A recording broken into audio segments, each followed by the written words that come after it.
Ahsan mission আজকে এই অনুষ্ঠান সঞ্চালনার দায়িত্বে রয়েছি।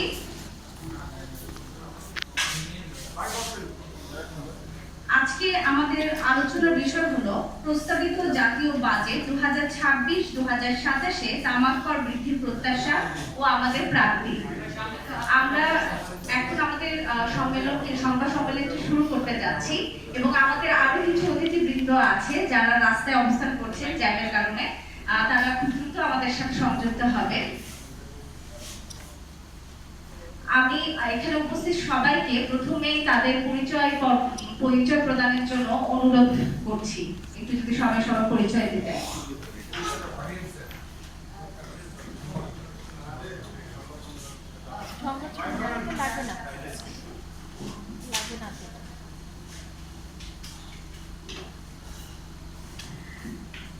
আজকে আমাদের সাথে আমাদের সংবাদ সম্মেলনে উপস্থিত রয়েছেন জনাব মোহাম্মদ মাসুদুল হক, সভাপতি বাংলাদেশ সেক্রেটারিয়েট রিপোর্টার্স ফোরাম।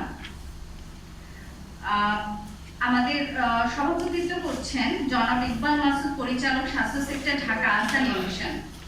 এবং আমাদের সাথে আরো সংযুক্ত হবেন অধ্যাপক ডক্টর শাফিউল নাহিদ শিমুল, পরিচালক স্বাস্থ্য অর্থনীতি ইনস্টিটিউট, ঢাকা বিশ্ববিদ্যালয়, এবং জনাব এম বাদশাহ, সাধারণ সম্পাদক ক্রাইম রিপোর্টার্স অ্যাসোসিয়েশন বাংলাদেশ, জনাব মোহাম্মদ আব্দুল সালাম মিয়া, প্রোগ্রামস ম্যানেজার, ক্যাম্পেইন কর্তৃপক্ষ ক্রিকেটস বাংলাদেশ।